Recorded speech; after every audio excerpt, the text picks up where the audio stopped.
दोन्ही वकील आपल्याला सविस्तर माहिती सांगते, परंतु मला फक्त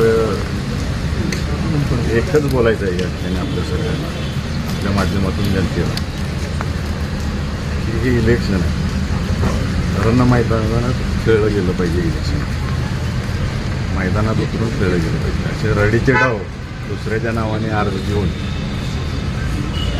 ऑब्जेक्शन घेणं म्हणजे कुठं तर मैदान सोडल्यासारखं मला वाटायला लागले पुढच्या लोकांनी. काय ते मैदानात उतरून खेळा ना, असं प्रत्येक गोष्टीत रडत बसायचं म्हटल्यावर अवघड आहे या लोकांचं. पण आता मी पूर्ण सज्ज आहे मैदानात खेळायला.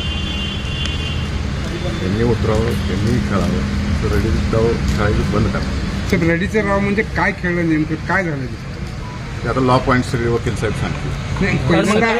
असं ठरलं होतं का तेव्हा आपली आणि निंबाळकर साहेबांची भेट झाल्याचं काहीतरी बोलणं झाल्याचं देखील की तुम्ही आमच्यावर ऑब्जेक्शन घेत नाही आणि तुमच्यावर ऑब्जेक्शन घेणार नाही, असं काय ठरलं होतं का? आली होती फेअरली खेळू आपण दोघं मैदानात लढू, पुन्हा वेगळा अर्ज दिला गेला.